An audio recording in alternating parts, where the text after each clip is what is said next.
दर्शकों, फरवरी का महीना शुरू होने वाला है तो हमारे मन में ये सबके मन में जिज्ञासा होती है कि हमारे लिए कैसे रहने वाला है। कुछ ग्रह गोचर की स्थिति ऐसी बनती है जो हमारे जीवन पर दूरगामी परिणाम डालते हैं, प्रभाव डालते हैं।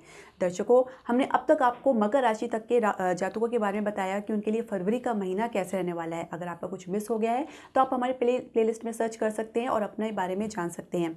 आज के इस वीडियो में हम समझेंगे कि कुंभ राशि वालों के लिए फरवरी का महीना कैसे रहने वाला है। उनके विभिन्न क्षेत्र जैसे व्यवसाय, स्वास्थ्य जीवन और उनकी शिक्षा, करियर और उनके वैवाहिक जीवन के लिए कैसे रहने वाला है।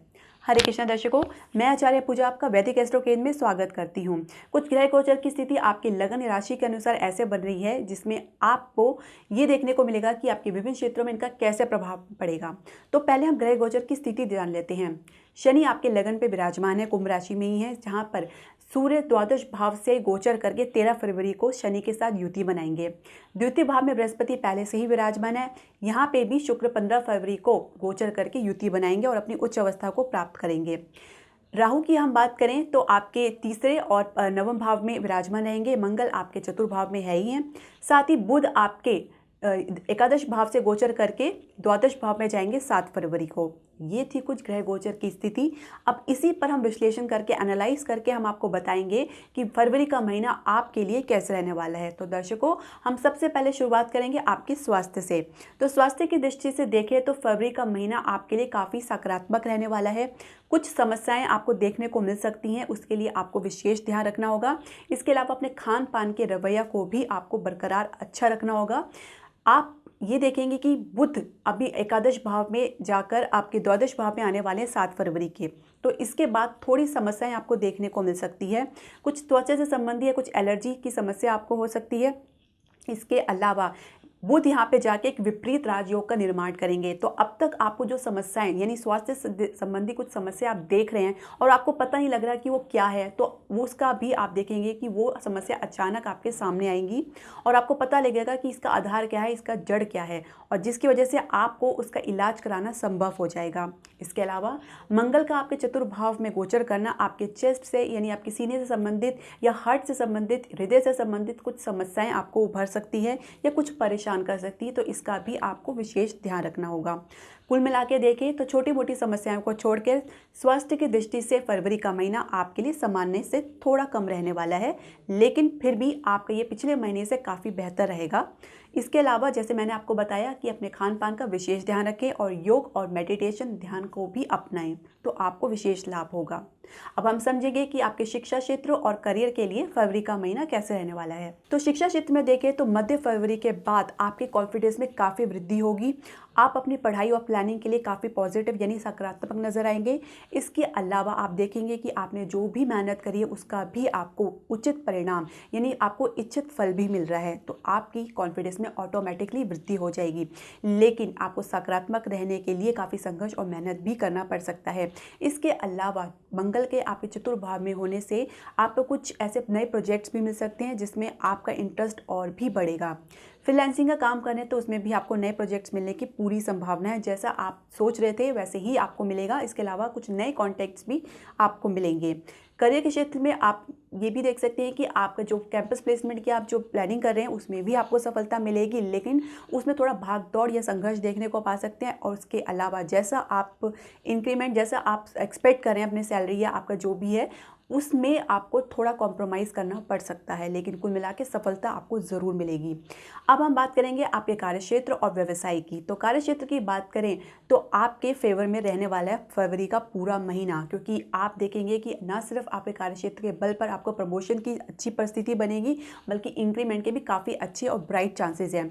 इसके अलावा आपके लग्नेश के दशम भाव में दृष्टि पड़ने से आपके जो आपका जो कौशल है, आपका जो स्किल है उसमें भी काफ़ी बढ़ोतरी होगी। आपके जो प्रदर्शन काफ़ी ज़बरदस्त रहेगा और इसके अलावा आपकी मेहनत की भी एप्रिसिएशन होगी। आपके अधिकारी, आपके सहयोगी आपसे काफ़ी पसंद रहने वाले हैं, लेकिन आपको काफ़ी पॉजिटिव रहने की ज़रूरत है, क्योंकि सूर्य का द्वितीय भाव में गोचर करना आपके अहम को भी बढ़ावा दे सकता है। तो इसमें भी आपको विशेष ध्यान रखना होगा। व्यर्थ के उलझन से आपको अपने आप को दूर रखना होगा, यानी ऑफिस पॉलिटिक्स से अपने आप को दूर रखना होगा, क्योंकि ये आपको काफ़ी हद तक डैमेज कर सकती है या हानि पहुंचा सकती है।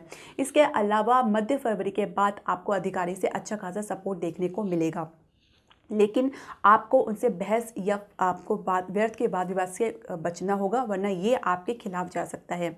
अगर हम व्यापार की बात करें तो आपके इन्वेस्टमेंट के लिए काफ़ी ब्राइट चांसेस है, क्योंकि आपने जो भी प्लानिंग कर रखा है फरवरी में वो आपको रिटर्न में बहुत अच्छा मिलेगा। इसके अलावा आपका जो भी फाइनेंशियल सेक्टर है, आपका वित्तीय क्षेत्र है, उसमें भी आपकी जो लाभ है वो स्थायित्व बना रहेगा, इसमें भी बढ़ोतरी के पूरे चांसेस हैं।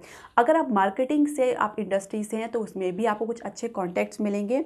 विदेशों से भी अगर आपका व्यापार से कुछ संबंध है तो उसमें भी आपको लाभ मिलेगा। खासकर 7 फरवरी के बाद आप देखेंगे कि अचानक आपको कुछ ऐसे कॉन्टैक्ट्स मिले हैं जो विदेशों से संबंधित रखते हैं, जिसकी वजह से आपका लाभ काफ़ी अच्छा बना हुआ है। भाग्य आपको पूरा सपोर्ट कर रहा है। इसके अलावा कुछ कपड़े से इंडस्ट्री से हैं या कुछ बैडी से इंडस्ट्री से, उसमें थोड़ा आपको थोड़ा गिरावट देखने को मिलेगी, लेकिन जो मध्य फरवरी के बाद इसमें भी आप उछाल देखेंगे।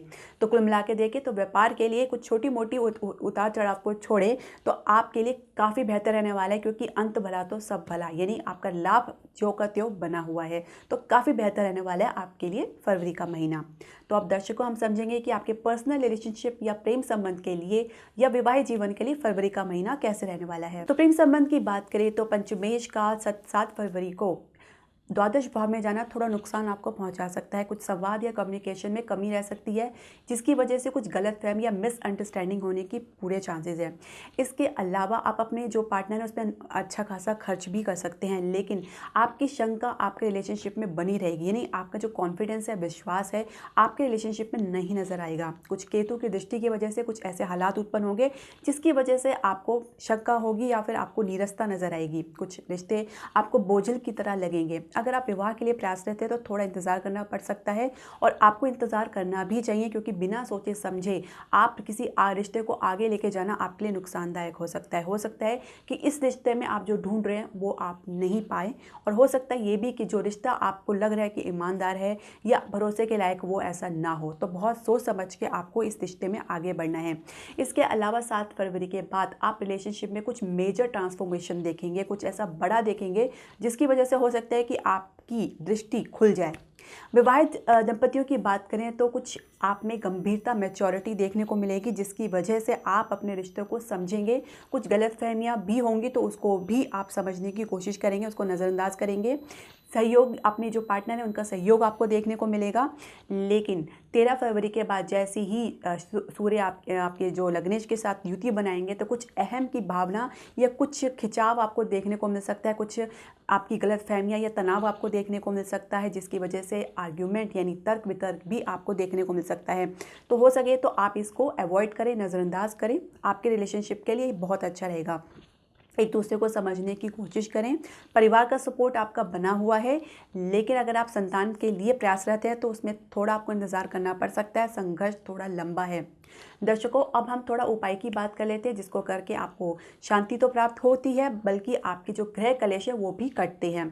तो ऐसा क्या कर सकते हैं आप अपने व्यवसाय के लिए? तो सबसे पहले सूर्य को अर्घ्य दें। आपने स्नान करने के बाद प्रथम आप यही करें, और हो सके तो सुबह 8 बजे से पहले सूर्य को अर्घ्य दें तो ही लाभप्रद होगा। इसके अलावा आप नियमित योग और मेडिटेशन या ध्यान कर सकते हैं। इससे आपको जो है मानसिक शांति प्राप्त होगी। दर्शकों, आपके जो भी प्रश्न है, सुझाव है या सजेशन है, आप हमारे कमेंट बॉक्स में ज़रूर डालें। इसके अलावा हमारे अथक प्रयास को, हमारी मेहनत को लाइक, शेयर और सब्सक्राइब करें, और ये उम्मीद करते हैं कि आप इसे अपने जो रिश्तेदार हैं, अपने फ्रेंड के साथ शेयर करें, ताकि उनको भी इनकी नॉलेज प्राप्त हो। इसके अलावा अगर आप चाहते हैं कि आप अपनी कुंडली का हमसे विश्लेषण कराना चाहते हैं तो आप नीचे दिए गए व्हाट्सएप नंबर पर हमें ज़रूर कॉन्टैक्ट कर सकते हैं। हरे कृष्णा।